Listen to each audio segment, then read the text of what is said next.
Good evening, I'm Kelly Dyer. I'm the editor of the Oklahoman. Thank you all so much for being here. I am here just to welcome you and turn this over to Jacqueline Cosgrove, who is our superstar in covering mental health. So let's give Jacqueline a round of applause.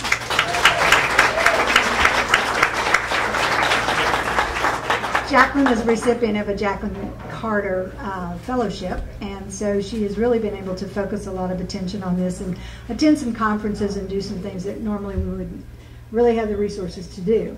So we're very proud of her, and the Epidemic Ignored is a great series that Jacqueline's working on, and there will be more. So thank you so much.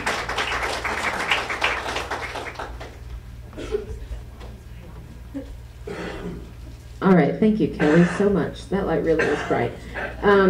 As Kelly said, my name is Jacqueline Cosgrove. I'm the health reporter at the Oklahoman. And as I was looking through the RSVP list, I was just so fascinated and encouraged by the variety of people who were interested in this event tonight. We have people in the audience tonight who have loved ones who are in jail and prison right now, people they love deeply, who they know are suffering from mental illness and or substance use disorder, and they've seen those people go through the system and in some cases be failed.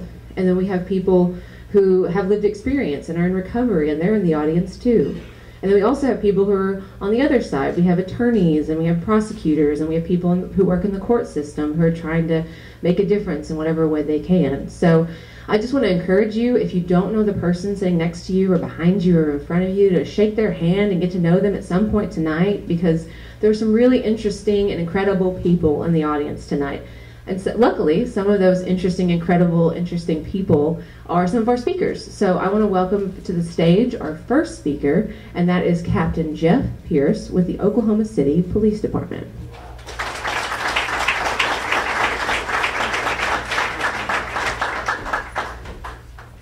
We appreciate Jacqueline inviting us to this, and this is so important for those of you that were here for the first event.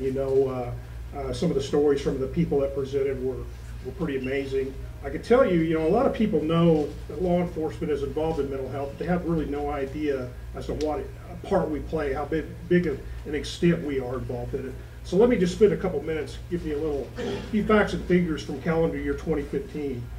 And this just deals with the Oklahoma City Police Department. This has nothing to do with any of the surrounding jurisdictions in the county or anybody else. But last year, the OCPD responded to 13,329 mental health related calls. That's a lot. You can figure that by the day of breakout is quite a few for a city this big.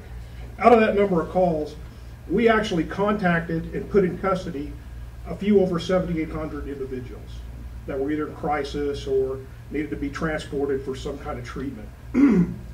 What I do at the department is I'm the crisis intervention team commander, which is what these little identifiers are.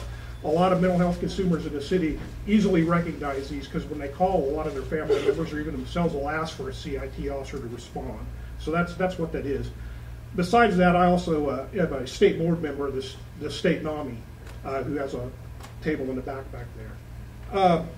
Out of that 7,800 people that we took into custody, a lot of it because of our CIT program, we only took 173 individuals to jail or to detox. Everybody else went into the local treatment system, either through a hospital emergency room or the crisis center or something like that. And that's the whole idea behind the CIT program, is for people that have a mental crisis to get them into treatment, not jail. I mean, we're trying the best we can do to divert them out of the criminal justice system. You're going to hear a little bit about that probably in a few minutes from the district attorney that's here. Runs a great program in the county for that. But that's a lot of police calls that are being made on a annual, daily basis by either mental health consumers or their family members to help get them into treatment or to help them get over a crisis. So, really, it's a really interesting thing. One of the issues that law enforcement statewide deals with is the inability to have people placed in local beds because there's just not enough. And we're in a position where law enforcement agencies all over the state are driving people all over the state, from Oklahoma City, from smaller towns to Oklahoma City, to find available beds. It's a really, really challenging thing for state mental health, and they do an amazing job with nothing, and that's a hard job to do. But it puts law enforcement in a position where the model that we have is really kind of a community mental health based model. But when we're having to transport individuals to Woodward, Oklahoma, or Muskogee, because that's the only available bed in the state, that kind of takes the community out of community mental health treatment. Would you agree? You know, that's an issue that definitely could use some working on. As unfortunate as it is, I mean, Oklahoma is not alone having those type of challenges when it comes to mental health and treatment availability for consumers that need it. If you think about it, here I explained it like this today to somebody. On July 4th, this country is going to be 240 years old.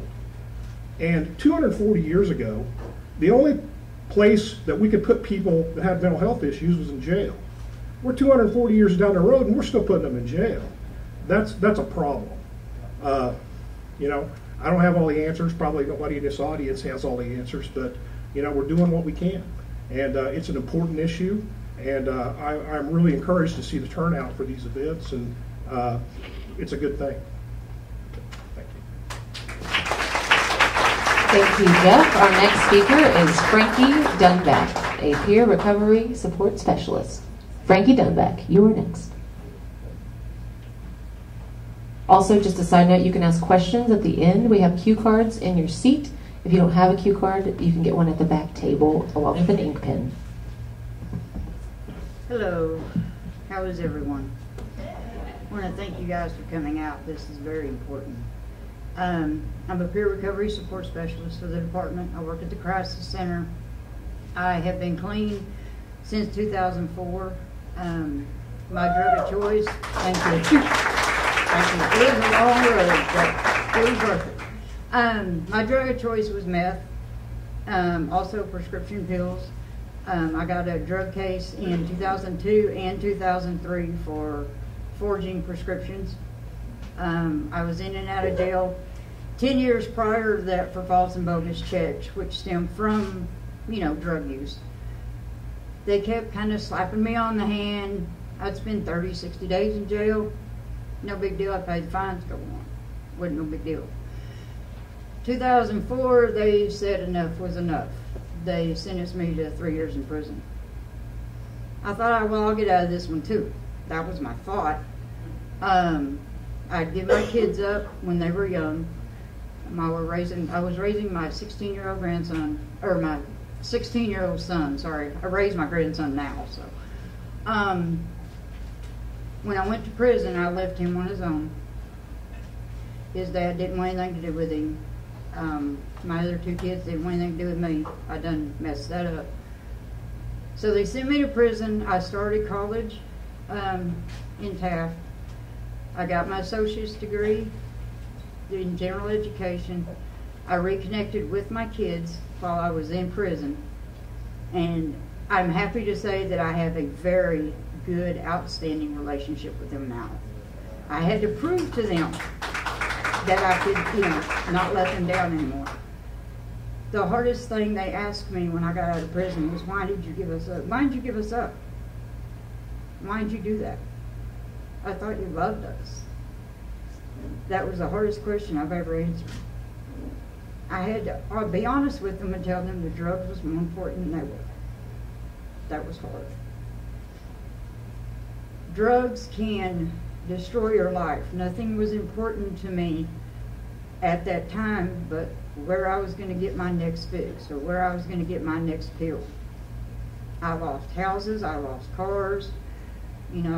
When they put me in prison, that was the wake-up call for me. That was the best thing that happened to me, except for giving birth to my kids. I was able to sit down long enough and think, this is not what I want to do with the rest of my life. It's just not.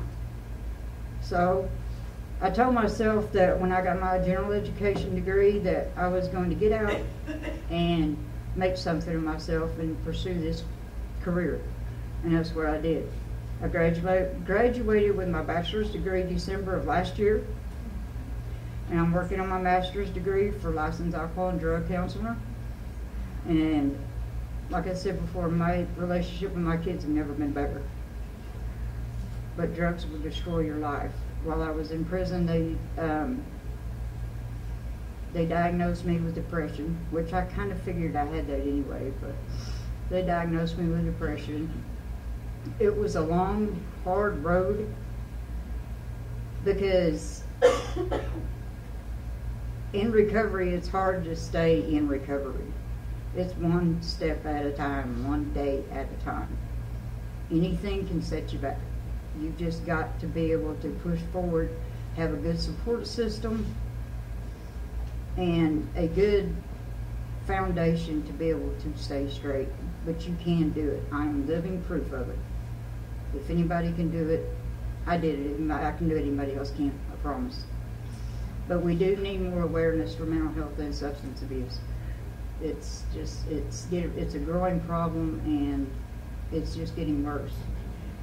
And if I can help one person in anything I do in this career, everything I've been through is worth it. I want to thank every one of y'all for coming. It means a lot. Thank you, guys. Thank you, Frankie. Our next speaker is David Prater, Oklahoma County District Attorney. And the folks in the back are asking that our speakers get a little bit closer to the microphone.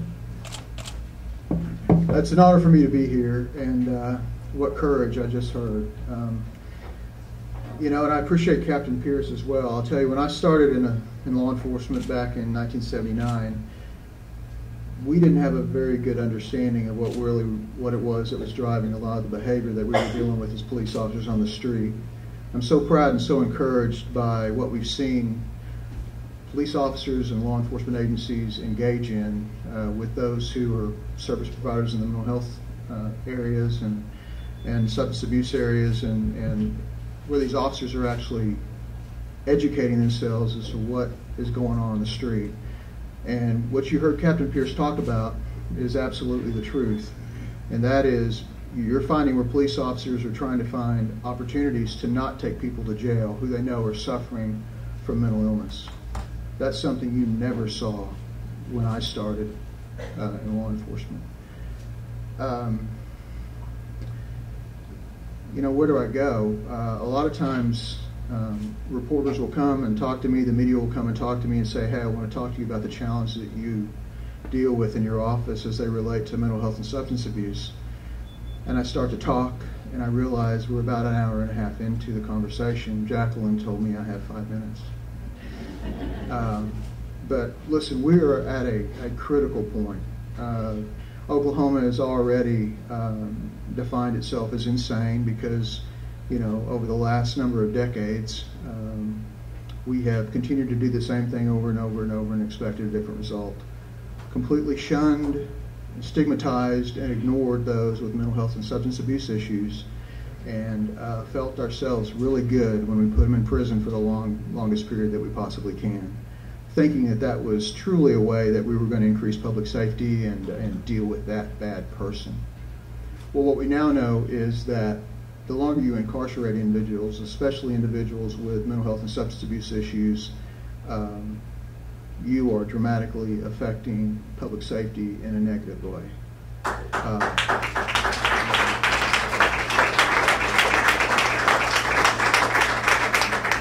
But I'll tell you, I'm scared to death right now as I stand in front of you, not because I'm speaking to you, but because of what I see coming. Over the last number of years, I've been in office since 2007. And things have been challenging since then, obviously, as we deal with mental health and substance abuse issues as they drive a lot of the criminal behavior that we're dealing with. I mean, to tell you kind of where we are, we filed 9,100 felony cases last year in Oklahoma County. That's not misdemeanors or anything else.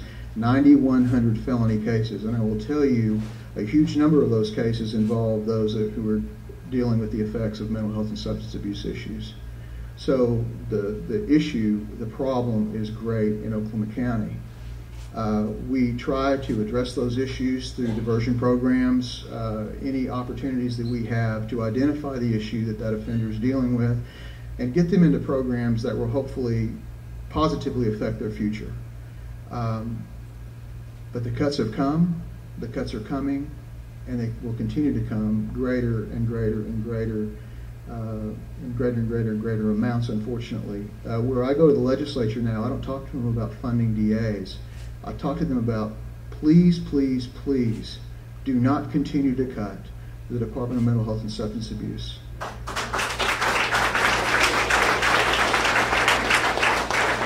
Because what you don't understand is you might as well close the doors to Oklahoma if you continue to go in the way you're going. You are going to kill your citizens. Not just those who are suffering from the effects of mental illness and substance abuse, but those who they might victimize as well, who we can't treat when we don't treat that offender. I talk all the time about, listen, it's great to talk about diversion courts, but really we ought to be talking about therapeutic courts. All right? And you may say, well, they're one and the same. Well, not if you talk to the legislature, because it's sexy to talk about diversion courts, because that's diverting a person from going to prison, and you know how much it costs us to send someone to prison, so we'd rather put them in a diversion court where it costs a whole lot less money. We don't want to talk about treating people and getting people well. We want to talk about saving money, right? That's the sexy thing to talk about. The truth is we ought to be talking about therapeutic courts and funding therapeutic courts and therapeutic programs that will help the offender earlier on in their criminal behavior, before the only options for that person is you go to prison or you go to a drug court or another diversion program. We have got to engage in those offenders' lives earlier on in their addiction, earlier on as they've had their mental health issues identified. Let me tell you one story. I know it's time for me to get off the stage, but I'm going to tell you a story that will completely define the system right now and the problem right now. We have a young man, let's call him Brandon, because that's his real name. But I won't tell you his last name. A drug court participant, a young man that struggled with addiction all his life. Well, once we got him into the drug court program and our wonderful therapeutic drug court team wrapped around him and began to study him, we realized that he had co-occurring issues, and that what had been driving his substance abuse issues all of his life were mental health issues, right? And he's self-medicating. I mean, the story sounds very familiar to many of you, right? Well, he goes on a binge. We can't keep him sober. His drug of choice is a very dangerous drug. And so the drug court team recommends to the judges that we've got to take him into custody. We've got to find an inpatient bed. That's an immoral decision to me. I will tell you that I'm involved in immoral behavior every day. I admit that to you freely, but I have no other options. I am forced to put mentally ill people in the Oklahoma County Jail because we have no other place to send them in the Department of Mental Health and Substance Abuse or other places where they themselves will be safe. And I'm not saying they're safe always in the Oklahoma County Jail either, but where we can also protect society. Brandon went into the Oklahoma County Jail 75 days ago, still awaiting an inpatient bed. He is number 428 on the waiting list. So, if you didn't already know, and if you weren't aware how bad the problem is, that's just one young man, and he's not the most severe case I could tell you about. I'm glad you're here. You obviously have an interest in the issues, but what I will ask you to do is be loud and proud and raise all kinds of hell with the legislature and say, listen, you cannot continue to cut the Department of Mental Health and Substance Abuse. Thank you. Thank you, Mr. Prater. Next up is Christina Milner, a team participant. Christina Milner.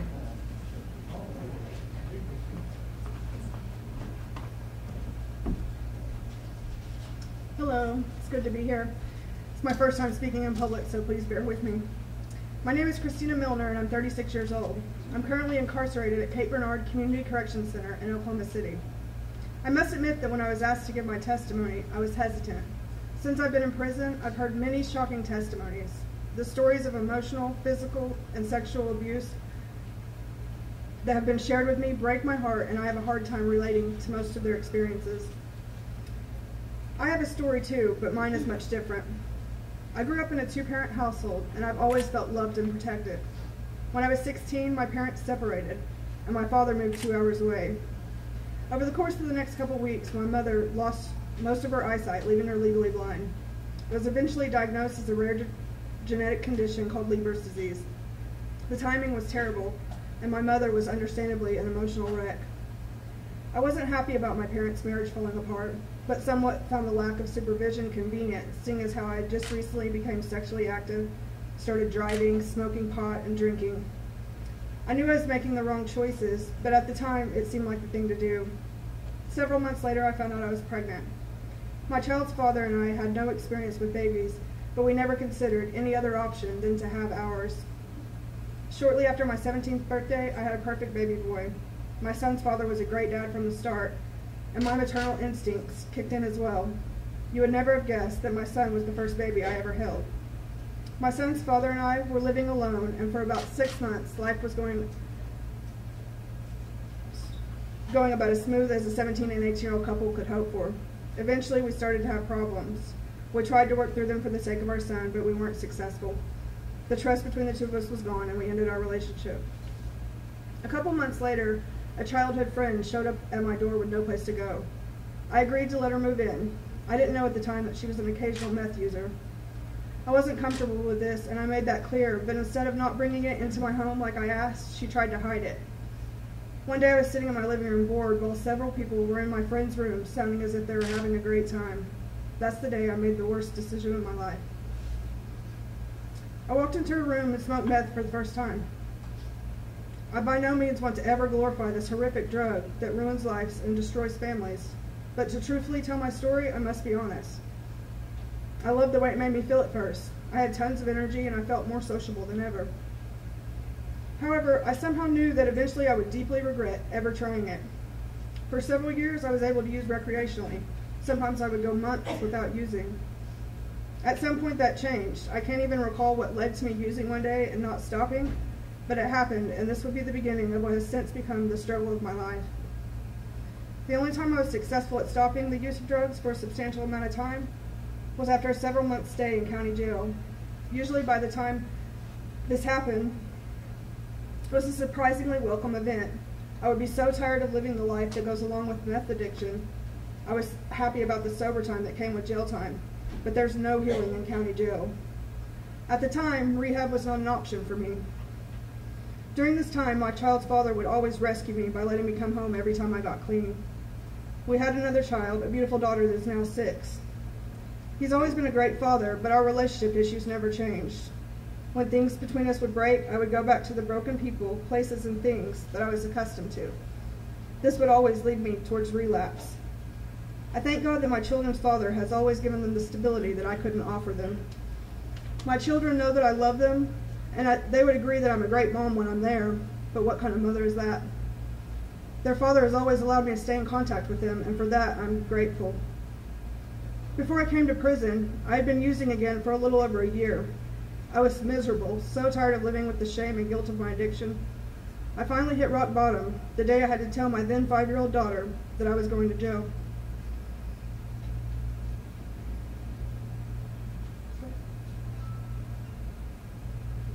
I wanted her to hear it from me. My heart broke in a million pieces when the tears filled up into her eyes. That goodbye was the hardest. I wasn't sure how much time I would get, but I hit my knees that day and I prayed for God to permanently deliver me from my addiction, no matter what it took. A couple of days later, on my daughter's 6th birthday, the bounty hunter showed up to get me at my friend's house. I was relieved, to be honest. This was the first step to healing. I was sentenced to 3 years. I'll end up serving 10 months. This may sound strange, but I wanted to go to prison. I wanted to change my life. And again, rehab was not an option for me.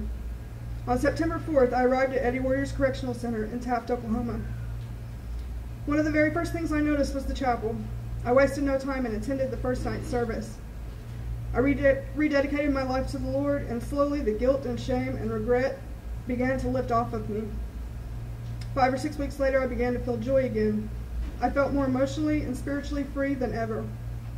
There were over 20 different ministries offered, and I was reminded the good that remains in this world. That's something that's so easy to forget when living in addiction. From this point on, I started to do everything that I could to ensure that my life was nothing like it was before. I started studying for my GED, which I now have. I also started attending Celebrate Recovery, a faith-based 12-step program. On December 16th, I was transferred to Cape Bernard. It felt good to be back in my hometown. I filled my schedule with positive activities. I met my mentor, Gloria, during a Bible study one day. She mentioned a nonprofit organization called Team, and a recent graduate of their culinary arts program spoke about the opportunities it opened up for her. I knew right away that I wanted to be a part of the program.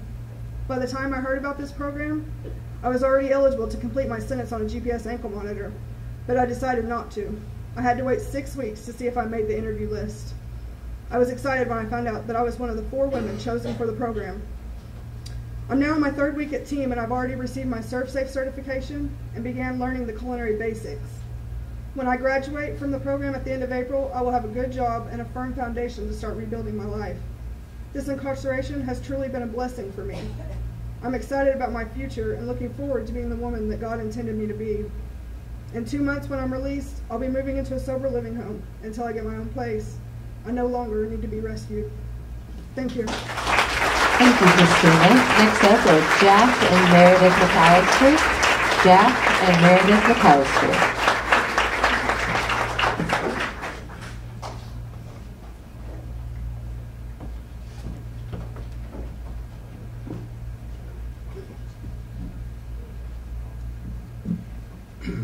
My name is Jack, and these are lights. I'm Meredith McAllister. We live here in Oklahoma City. We have a daughter. We've got several daughters. Thank you. Once you look, the way we operate, we've been married 50 years next Wednesday.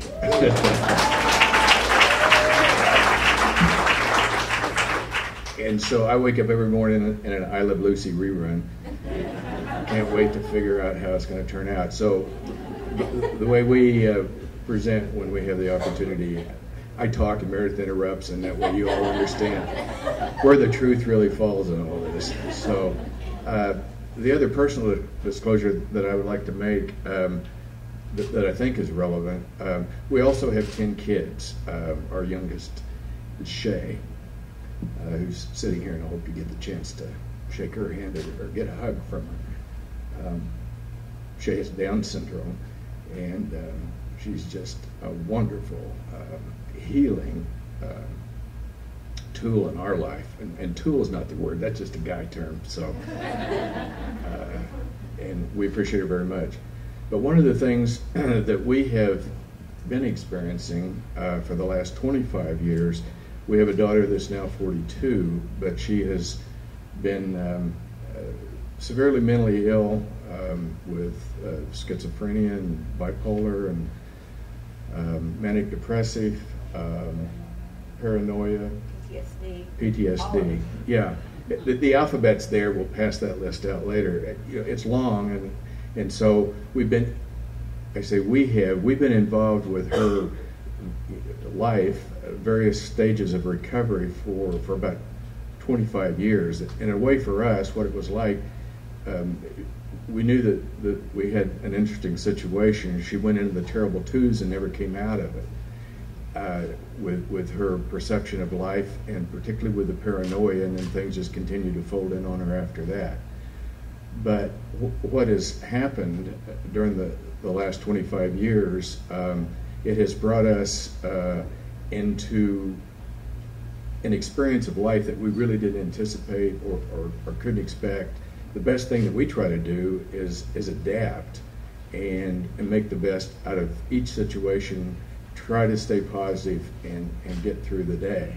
And as challenging as that is, I know that we have met other parents that are out there. We were on the NAMI board, state board, in the Anna McBride era, for those of you who knew Anna.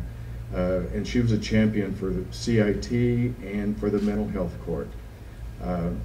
We were there for that. We didn't realize that we would be directly involved with it at some point because of our daughter Amber's illness.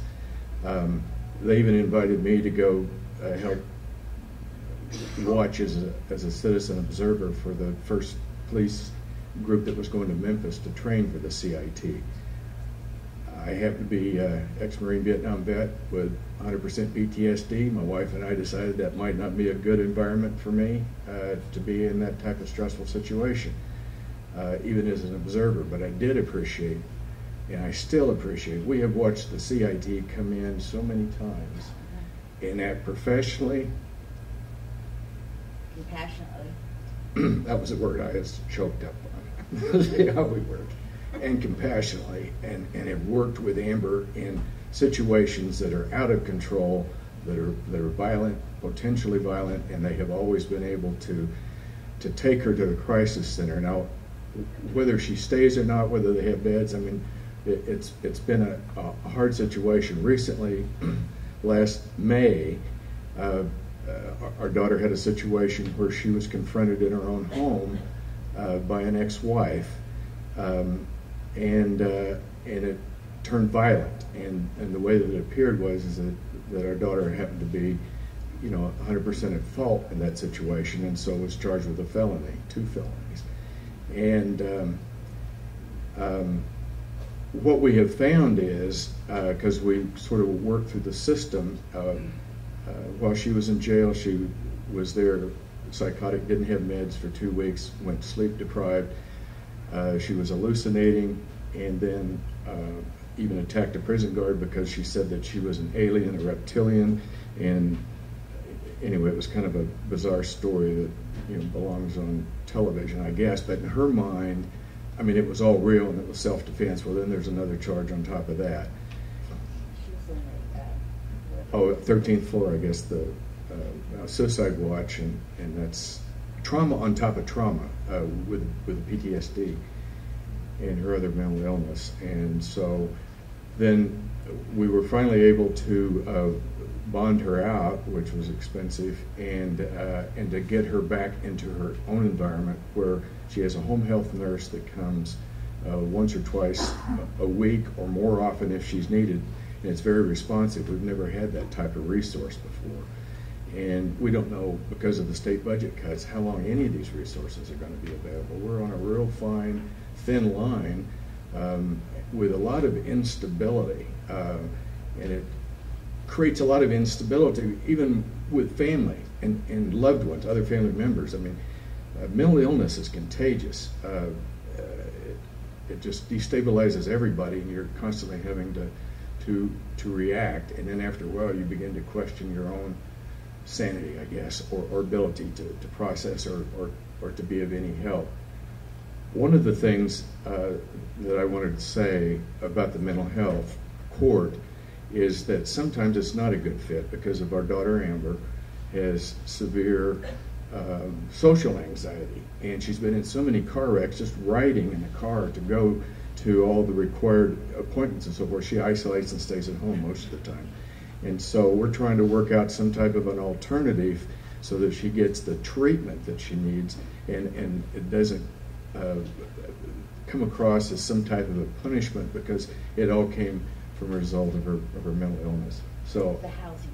oh, then the other thing that happened, and I know it happens to other people, so I'm not trying to say this is just poor us, but we had a situation where she had qualified because of the income situation for Oklahoma housing, and so because she was in Oklahoma County Jail for 7 weeks, then she was out of her housing for 4 weeks, so then they cut off her housing and she doesn't qualify for housing. So rather than live under a bridge, our family just comes together, and then there's a special little program that Goodwill has that's available, but it cascades and it just kind of comes down around your ears sometimes. I really do appreciate you all being here, and I appreciate those that have skin in the game, and it's a good community feeling, and I appreciate all those of you who are involved in this.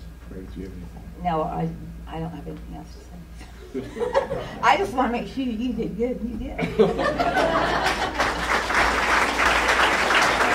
Thank you so much, Jack and Meredith. Our next speaker is Eli Snyder. Eli Snyder is our next speaker.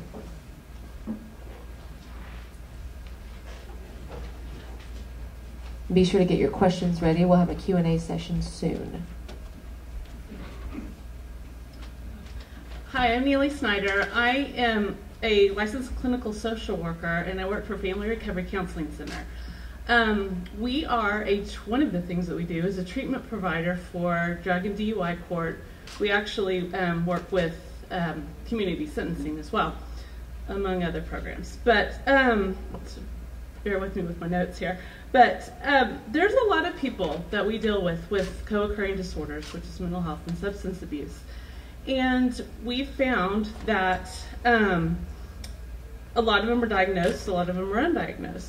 And there's a cycle.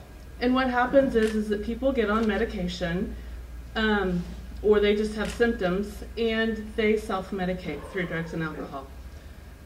They then forget to take their meds, or their symptoms get worse, and then they take more substances, drugs and alcohol, and it gets worse and worse and worse, where it turns into addiction, and then they start making poor decisions, get into risky behavior, and then the criminal things happen, which I'm sure most of you have seen all of that. But what our job is to stop that and to try to get in the middle of it and try to get them, once they're in drug court or DUI court, they've usually had several felonies, and they're way down the line, they're facing prison, and so this, it's the diversion. So we try to get them back on balance. And I was just going to give you a little perspective on what it's like for us when we do get a client, especially with mental health issues. And trauma is included in that. Trauma is a big deal. We see a lot of people, especially women with PTSD from abuse. There's a lot of people with PTSD, even from losing a loved one. You just never know what it's going to take for someone to go into some kind of traumatic event, or everything's different for everyone. So, but once again, they start using to cover those symptoms. So once we get them, the nice thing is that once we get them sober, we can get them about 14 to 30 days sober. If we can get them to that point, we can get their mental health meds, get them back on their meds if they're off of them, or maybe get an evaluation so that they can get back on meds, or if they were prescribed, get them, back to where they are. And then we can start working on the underlying reasons that they were started using. It's actually a pretty hopeful thing with us. I love this program so much. The nice thing, the best part of mine is when they actually graduate from one of the programs and they say, thank you for believing in me when no one else did, including myself. So it's a really rewarding experience. There's a lot of hope out there. Every day I see people that are doing great, and it's wonderful. So sorry, I'm looking at my notes really fast. Also, on the flip side of that, we have a lot of clients that say they have mental health problems, but they've been high for so long that could be causing the mental health. Or once we get them sober, we realize that they really don't need to be addressing their mental health symptoms. We can just, address the substance abuse and move on from there. But you just never know, really. But once, let's see, sorry. We see a lot of people in jail, unfortunately. Unfortunately, we've got a lot of them in there right now. Well, not a lot, but a few. And it's not a pretty thing. So, once again, our job is to get them out of there, get them back functioning in society. And it happens. It happens every day. So, anyway, thank you. Thank you for being here. Thank you, Millie. Our next speaker is Commissioner Terry White of the Oklahoma Department of Mental Health and Substance Abuse Services. Thank you. Whoa. Yeah, the lights are bright.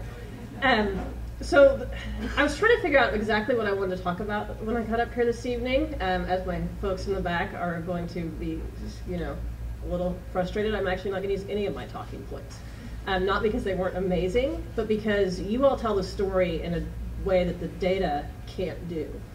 But what I do want to talk to you about is that it's so important that you keep having these dialogues.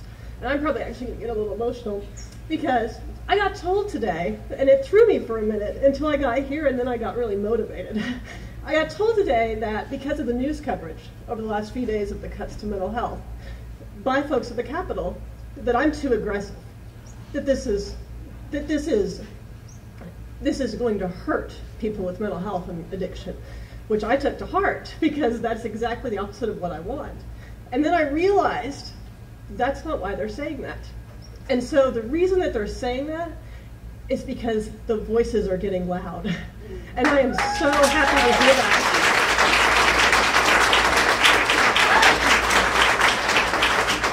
So what I want to ask you all to do, I want to thank News OK, first of all, because to be in this setting, to even have this forum, we wouldn't have had that 10 years ago.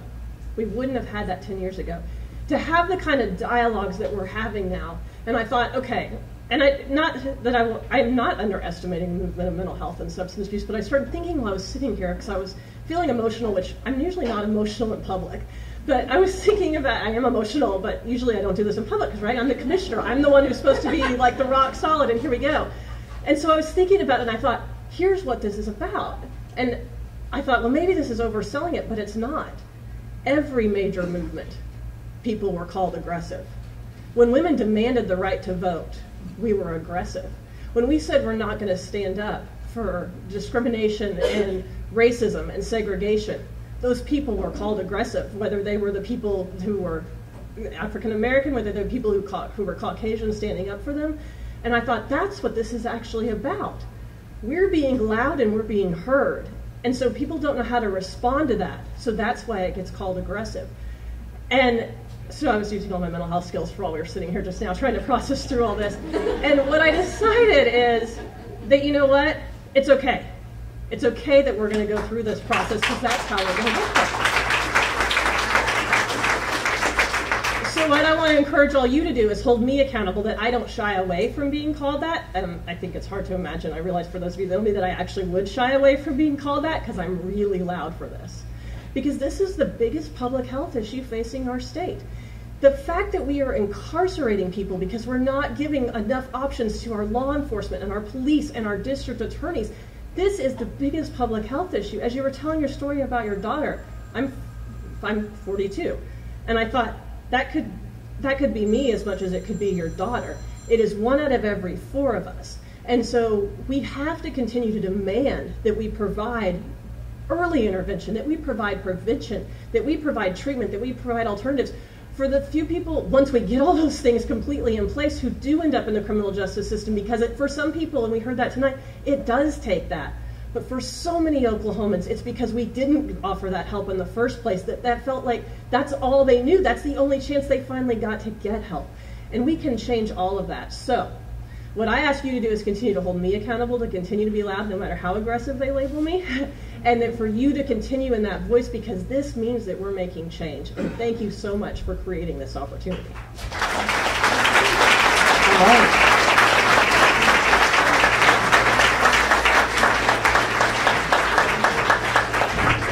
Right, you guys have been a great crowd. I'm going to ask all my speakers, including Commissioner White, to come back to the stage because it's question time. So if you have a question, if you have your little white card, that's how we're going to do it. You're going to hold it in the air, and someone, probably Clyde, is going to come and pick it up and hand it to us, and we'll answer them.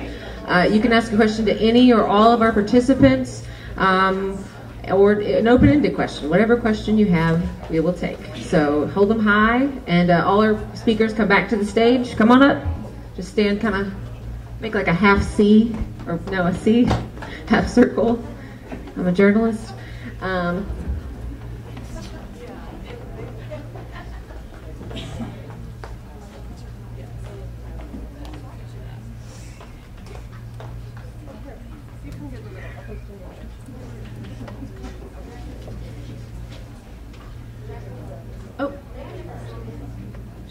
We're not really doing comments right now, I'm sorry. Because I think everyone will have a comment after what Commissioner said. So, okay, our first question is for Mr. Prater and Commissioner White.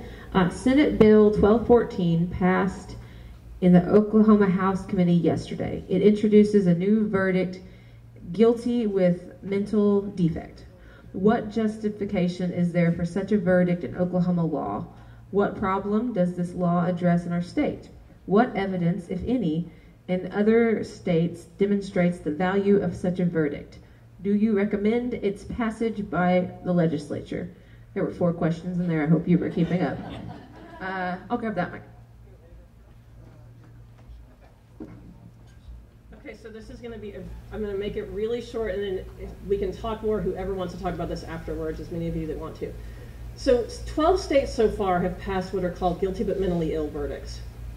What they do, so they're currently, you can go to prison if you are competent and you realize you committed a crime, or you can go to the NGRI route, not guilty by reason of insanity. I realize it's an antiquated term, it's just what's on the statute. If you weren't competent and once you become competent, you didn't understand the nature of your crime and what you were doing was wrong. David can probably even explain that better, but I know the term is mens rea, but I'm not a lawyer, so he can explain what that means. The states, though, that have passed guilty but mentally ill say you were mentally ill at the time of the crime, it contributed to your crime, but we're going to put you in prison. That many of us have grave concern about. There was a proposal to do that for all ranges of crimes and all diagnoses in Oklahoma this year. We got involved and said, this is really making us uncomfortable. And we got it to a much narrower, incredibly narrow portion that applies to only one particular diagnosis that many clinicians, and I'll let the clinicians in the room talk about this later, believe is different than other mental illnesses. And it's the diagnoses of, I just blanked on it, antisocial personality disorder, which is people who have no empathy for hurting other people and sometimes enjoy hurting other people, and it only applies to that group of people if that's what substantially contributed to the crime. So it's a very tiny, small, narrow group. In fact, when we look at our entire population of NGRI right now, we think it's probably between 2 and 3 people that it will affect. So when you look at what other states have done, it was a much bigger law, and we have grave concerns about that. This is a very different proposal, and we'd be happy to talk more about it. I'm not sure. A fellow DA is the one who came up with this law that was proposed and made it through committee or whatever. Let me tell you, here's what we need. We have severely mentally ill people who commit very violent crimes, and you will never be able to cure them. They will never stay med compliant, and we know that if they are not in some kind of a secure environment, that they will ultimately either hurt themselves or hurt someone else. What I have proposed, and it's not related to this bill, but since the question was asked, I have this opportunity to say this. What I have proposed is we need to create a facility where, and a law to back it up, but also if someone is found not guilty by reason of insanity, that we have a secure facility, a secured mental health facility, and that there is some certainty in how long that person will be there. Not that they go to Veneta or they go to some other place, they get med compliant, and pursuant to statutes, they may no longer be a danger, and they begin to be stepped down into society. That is not good for anyone. What is immoral, like I told you earlier, is incarcerating those people in jail or prison who truly have a severe mental illness and were insane at the time they committed the crime. But we've got to find a way to convince the legislature to create a whole new type of facility that will be able to securely hold those who were severely mentally ill and will hurt other people. But we don't have to incarcerate those people in prison. I've done a very poor job of explaining where I'm going, but frankly what I hate doing is putting in people in prison for life or life without parole, knowing that it was mental illness that drove their criminal behavior, and understanding that the decision that I just made was incredibly immoral, because really where they need to be is in a mental health facility. Though it may be for the rest of their life, at least it's a mental health facility and not a prison. Thank you so much. Our next question is, what can a family do, or where can they go for a teen child, 18 or older, and has no insurance? Do you know what the current new healthcare insurance coverage for mental, I think they're talking about the coverage that people can get through the Affordable Care Act. Do you know how that covers mental illness? So the first question, maybe for some of our NAMI folks or treatment providers, what can a family do when they have someone who's a teen child, 18 or older, and has no insurance in terms of mental illness and treatment options? Anybody can step up to Mike. If you want to go to. Okay, so I don't want to be the only person answering these questions, so I'm trying to encourage other people to come up here first. So tell me what the first part was again. The first part was, what can a family do or where can they go for a teen child, 18 or older, who has no insurance? Yeah, it's very challenging, as you can imagine. So what we have now in Oklahoma, for those people that are uninsured, we have a treatment system that lets 1 out of every 3 people in. So I wish I could stand here and tell you, here is where you go and you will get help. But the fact is, only 1 out of every 3 people who needs help will get it. And so you contact us. You can get on our website. We can show you to those resources, but you may end up 494 on the waiting list, as we were talking about earlier, especially as it relates to substance abuse treatment. But there are some amazing resources, and it would be fantastic if we could share those about groups like NAMI, the National Alliance on Mental Illness, which is many things, but one of which is a support group for family members and a way to share resources and share stories to figure out how you try to get through and navigate the system, either while you're waiting for treatment or even when you're in treatment, because it's hard. And so there are other resources out there as well. And the second part was, do you know what the current new health care insurance covers for mental illness? And I guess, does anyone want to answer that? Or what's supposed to cover, basically those plans are supposed to fall under mental health parity. And so the insurance companies are supposed to cover it as they would any physical illness. Whether that happens will probably be explained in an Oklahoman story soon. So there's your short answer. There are some more nonprofits in the back who can answer some of your even more specific questions. Make sure to visit their tables. They're so kind to donate their time. Our next question is for grandparents raising grandchildren. What are the resources for kids under 15 dealing with separation issues and suspected pre-onset mental issues? I'll take a crack at that one. The Oklahoma City Police Department actually has a grandparents raising grandkids program, and we actually have full-time staff devoted to that. So if you'll call the department at the main number and ask for that, they'll put you in contact with the individual that operates that program, and they can help you with that kind of stuff. And I know that also the Mental Health Association Oklahoma in the back and NAMI both have some support groups and different resources that they can help you get some more of those things.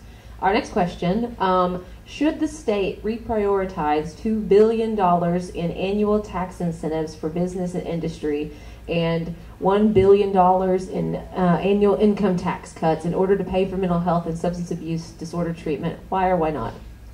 Yes.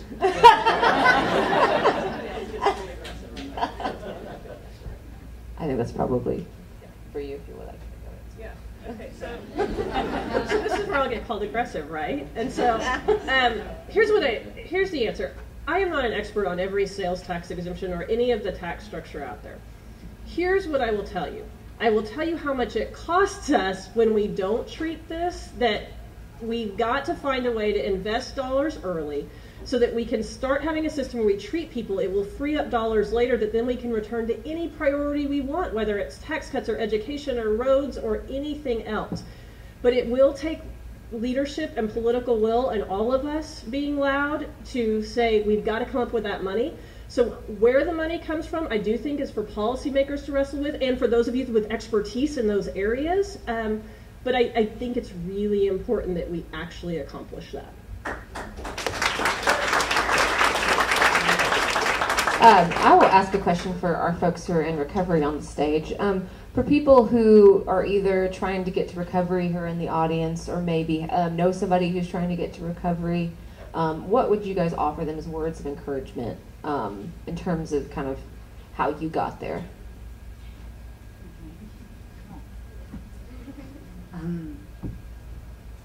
Don't give up on your family members. If it is a family member, don't give up on them. Sometimes you got to do the tough love. That's the hardest part. But in recovery for substance abuse, I had to hit that. Personally, myself, I had to hit the very rock bottom before I was ready for a change. I really hope that's not the case in every situation, because I don't want anybody having to go to jail for months at a time, or a prison. That's not a place to go. To be able to see that you need help. My ultimate goal is to eventually open up a drug and alcohol rehab / with mental health for women and women with children. That's my ultimate goal. One of these days I'll get there. It may be when I'm 70, because I'm 50 now, but hey, I'm going to try. It's worth a shot.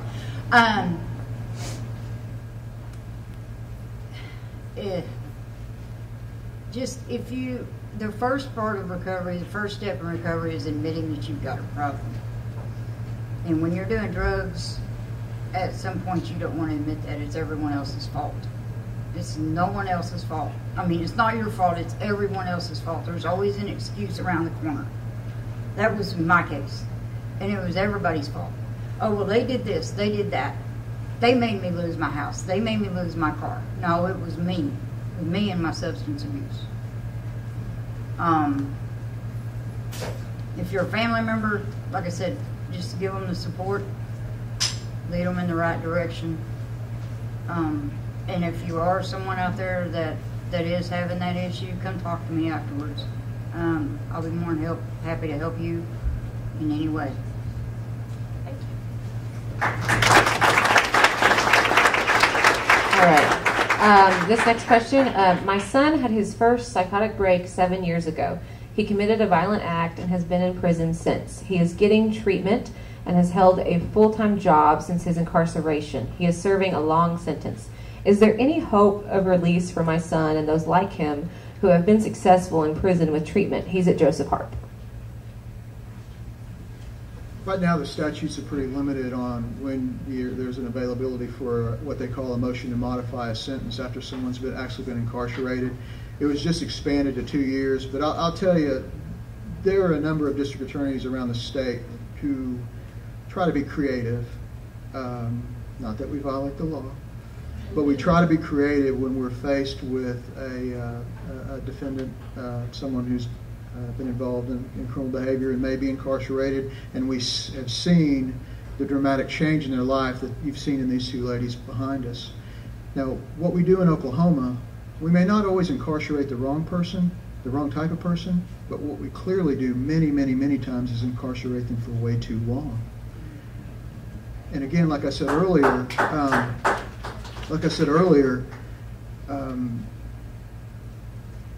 when you do that, it decreases public safety. You begin to hurt the person. You begin to hurt society.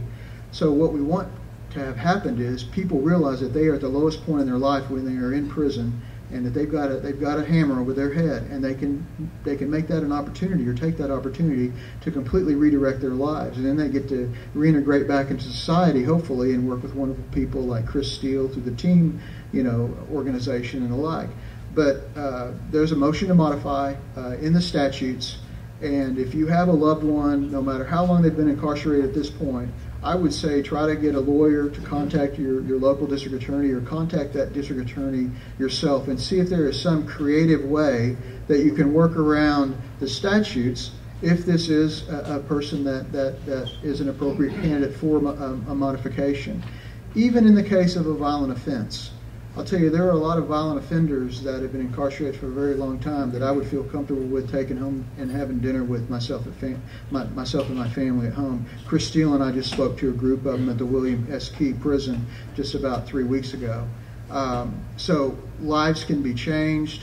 There is always hopeful people for people who you give hope to, and I would say just try to reach out and figure out if there's a way to modify that sentence. It can be done. You've got to find a courageous person to do it. I'm not saying that I always am, but we probably do it more than anyone else, because some of the statutes that are on the books right now are draconian, and we find ourselves trying to work around them a lot of times. But there are opportunities to get your loved one out if they've done all the things they need to do to change their lives. Thank you. Our next question is, there are thousands of jail beds, prison beds, private prison beds. How many beds do we have for mental health, and how many beds do we have for drug rehab? So the answer is I don't know the full answer, and I'm going to explain why. So we know how many beds we have and that we contract with, but there are a host of private beds out there that are a completely different system that some folks have access to and other folks don't. Meaning if you have the ability to pay or have private insurance. What I can tell you is that we have a waiting list on any given day of 600 Oklahomans who need a residential substance abuse treatment bed. They've actually been assessed by a clinician, and it's been determined that that's the level of care they need, and every bed in our state is full. So on any given day, there's about 600 people on that list. So that gives you an idea of how few beds we have, and those are people who've actually gotten to our door and been assessed, and we know the need is much greater than that. In addition to that, what we know, and I think this is really important about what Captain Pierce was talking about, we know that when you look at crisis beds and you look at hospital beds, that we have their beds in local communities are full all the time, and so law enforcement from Oklahoma City may have to get on the road to a bed in Lawton, to a bed in Clinton, to a bed in Muskogee. So there may be a bed somewhere in the state, but it's not close. And keep in mind, crisis beds are when someone is in a health crisis. Their illness is so acutely ill at that moment that they need to be in a hospital crisis level bed. And what happens, and our partners in law enforcement are amazing and do the very best they can, but we put them in a police car. So imagine having a heart attack, and what we tell you is there are no beds in Oklahoma City, but we'll handcuff you and put you in a police car and drive you to Muskogee. And we think that this is somehow, we all know it's not acceptable, but somehow that's the point where we are still in Oklahoma. So getting to the exact number of beds and how many we need gets tough, but as long as people are on the highways in handcuffs having to drive to those beds, we don't have enough locally. As long as we have people on waiting lists, we don't have enough at this point. Okay, I'm going to take one question from the audience because this man asked me real nice, but I am going to hold the microphone. Okay. My name's Cliff, and I appreciate all you people that have participated in your law enforcement and the DA. I haven't heard any talk about the problem, and I'll give you an example of what I'm talking about. I read in the paper this week where the pharmacist, I guess, or doctor that was convicted of dealing drugs over here in South Oklahoma City, I believe on Southwestern, had his people dealing drugs. I call that dealing drugs. I call him a drug dealer.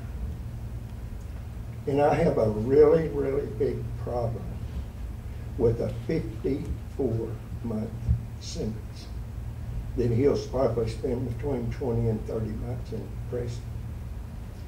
Now you talk about insanity, you talk about a mental problem, that's a mental problem. And the only persons that can take care of that problem is the people of this city at the voting booth. And that judge needs to be fired tomorrow. Thank you, Cliff. I guess that's possible, but that's what needs to be happening. I'll tell you a comment over. And I also I've got something else. That's going to be all, okay? Thank you. I saw on 60 Minutes. I saw on 60 Minutes 2 or 3 months ago a recovering addict that said she could go to any city, small city, large city in the United States and have crack cocaine in her hand in 15 minutes. If she can do that, why can't we arrest the people that's putting it in her hand?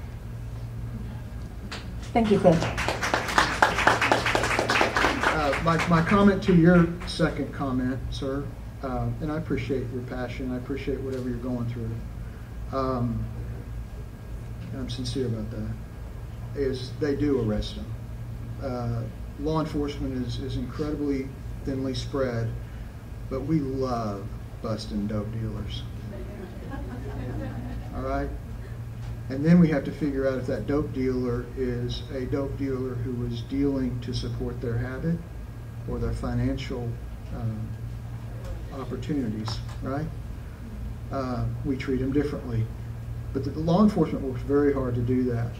You want to go after the culprits of so much of this addiction we see on the street, you take down the pharmaceutical companies that spend millions and millions of dollars to market opioids, to get doctors and incentivize doctors to prescribe opioids, to get people hooked on opioids. So listen, where you want to go with it, man.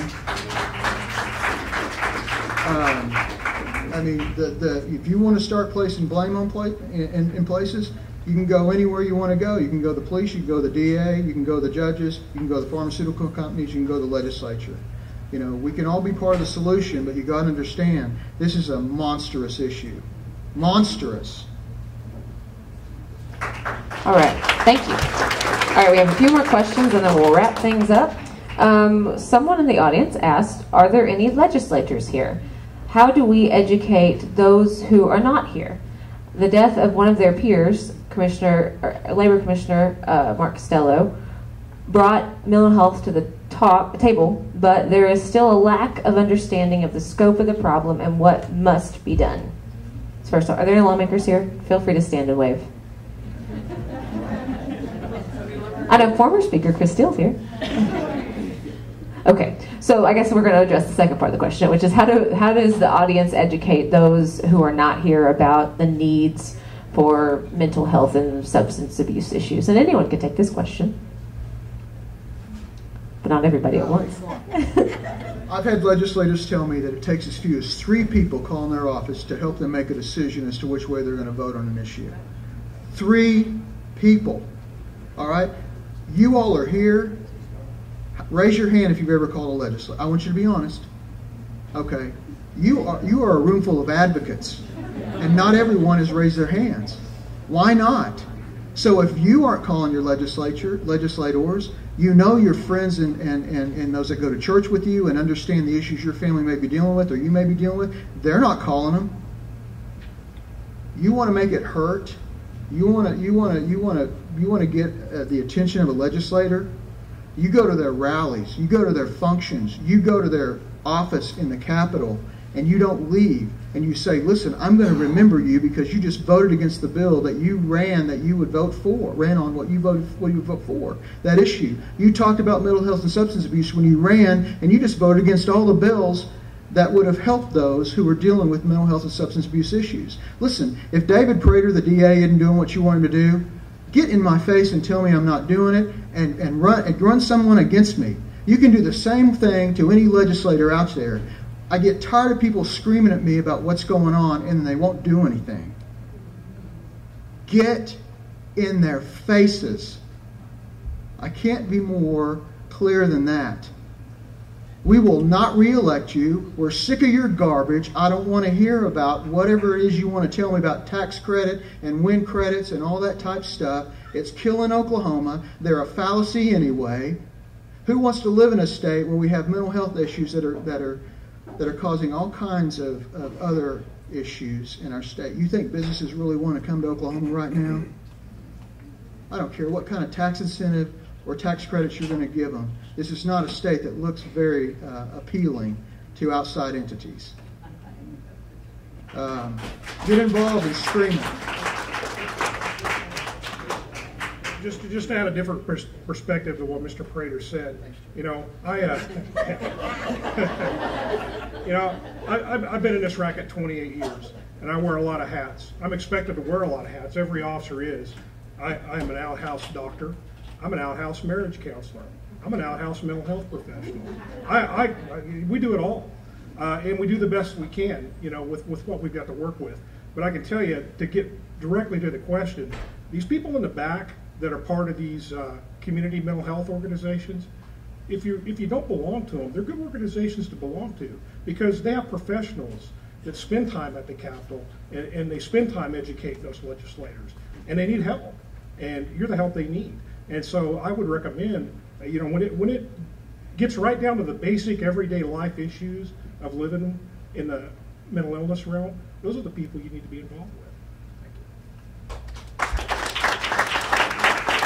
Probably our last question, just so I'll let Jack and Meredith answer a question. We have obviously a lot of parents and grandparents in the audience. Could you guys just kind of expand on what you found helped your daughter and give them just some advice for helping somebody, especially, I'm sure we have some folks who have loved ones who are in crisis right now. We have a focus with our family that's holistic, and that is something that we've tried to work along with the doctors and everything. So we try to teach our kids and everything, and we're trying to be a good example of anything that we can do to improve our health. And so we're into yoga, we're into all kinds of the new movement that you'll see. And that's one thing that helps our daughter Amber. She responds to that. But getting a regular is there anything else you can think of that helps? I'm no mind blank here. I'll step away. Anyway, we pull hats out of the closet and all kinds of things. I lay awake sometimes at night thinking what else is there.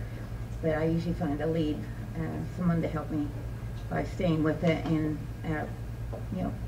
putting that forward.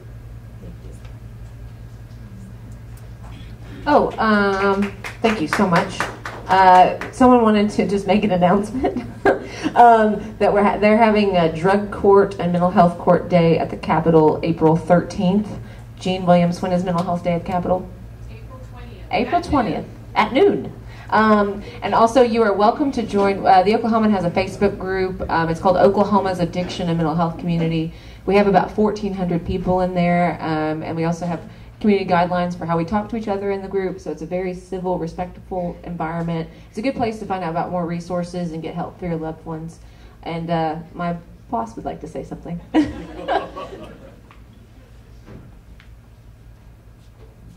This means a lot to us at the Oklahoman that we can bring forth these topics and bring you all to discuss them. But we need your help too. You've seen our subscriptions go down, and we need your support to be able to do this type of thing. We need your support to be able to do journalism like Jacqueline's doing and try to rally our state and improve it. So it's not a hard sales pitch here, but we do need your support as well. Thank you for coming tonight too. Thank you, Kelly. Let's thank our speakers again. They were so wonderful to come out tonight. You guys have been a great audience. And please, again, visit our resources in the back. If you have any more specific questions for our speakers, feel free to ask them. If you have any questions for me, just let me know. You guys have a great night, and thank you so much.